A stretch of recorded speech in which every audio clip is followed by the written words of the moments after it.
Hi, I'm Alex here with Bob Weick, the star of the Marx and Soho play. Thank you for being here with us My pleasure, today. Alex. So how did you start doing this play? Like, what made you want to do it? Oh, well, you know, years ago, someone had first given me a copy of the script, and I saw that it was a one-man play, and I wasn't interested in that yet. I put it right down.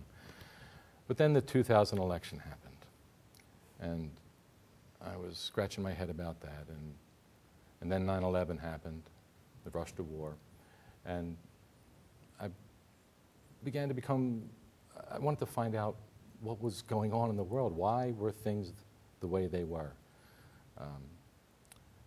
And I wanted to get involved. And so I saw that script and decided that I would approach Iron Age Theater about producing the play. As much to educate myself about the issues of the world and to bring the ideas of the play, to raise questions about what's going on in the world to students and to civic organizations. So that's sort of the beginning.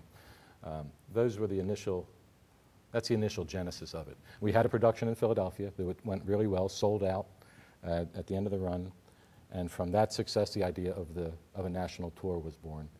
And the author, Howard Zinn, gave his permission and supported that. And so we've been doing it for 3 years now, all across the country. Wow. Yeah. The man you're portraying, Karl Marx, Yes. he was a very controversial person when he was alive. Do you think that this play has given people a better understanding of his ideas? Yes, there was a lot of controversy surrounding him in his life and in his death, and a lot of misrepresentation since his death. Most people, when they hear the name Karl Marx, they associate him, rightly so, to a degree, with the Soviet Union and Communist China and the various tragedies of those regimes. Mm-hmm. What this play does, though, is presents Karl Marx unfiltered through that tragic history.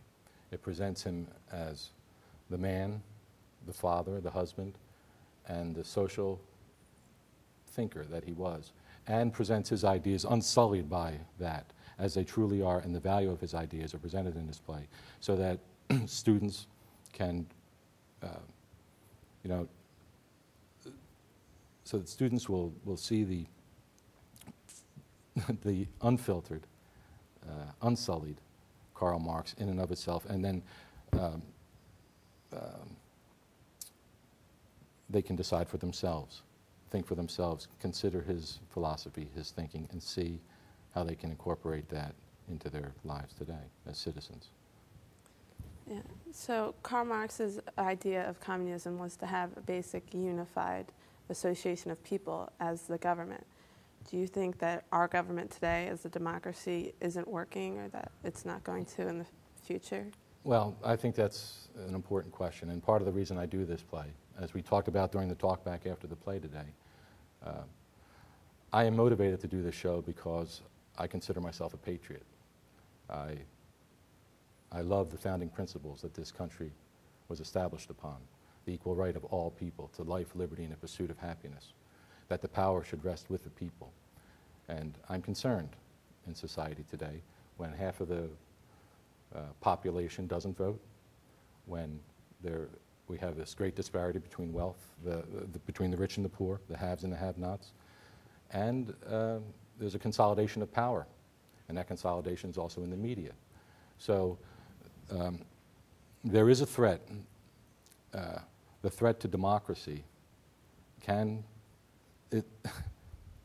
should back up a little bit. Benjamin Barber wrote a book called Jihad versus McWorld, and he made the point, and a very convincing point, that the battle for democracy in America today is not it's not a battle between democracy and terrorism or democracy and communism. The battle is between democracy and capitalism.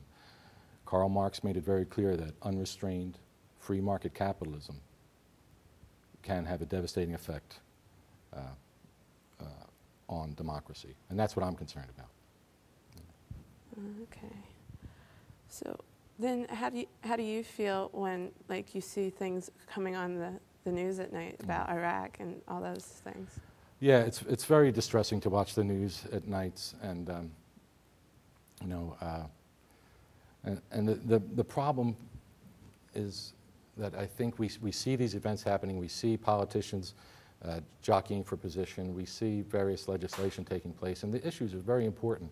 What I think is missing is the fundamental the foundation, the fundamental reasons why these things are happening. Karl Marx in his philosophy attempts to address what's the root cause of the problems.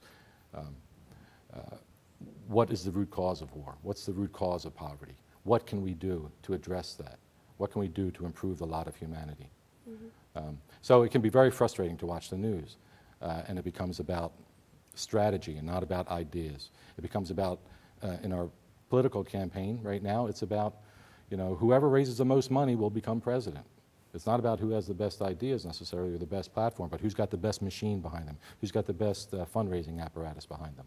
That way they can buy more television time. That way they'll probably be president. And there's just something fundamentally wrong about that in a country that is built on the free expression of ideas and liberty. Our current political process shuts people out. So I'd like to see that change.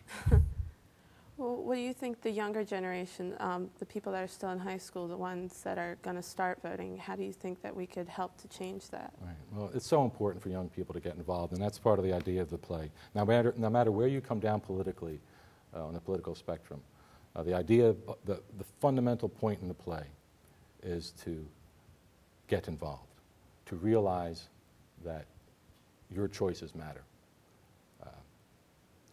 I had the opportunity to speak to Sister Helen Prejean, the author of Dead Man Walking. And I told her that as I go around to campuses, professors tell me that students today are apolitical.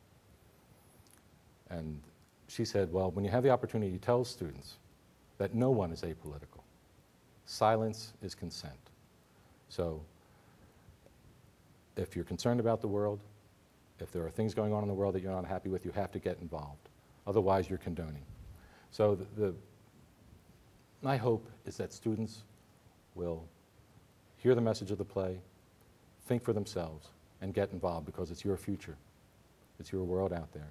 And it's very important. For democracy to succeed, we need an informed and engaged electorate. And if we don't have that, if we don't have the involvement of the citizens, democracy's in trouble. America's in trouble. Well, thank you for coming. Thank you, Alex. You're welcome. My pleasure. And back to the Eagle's Eye.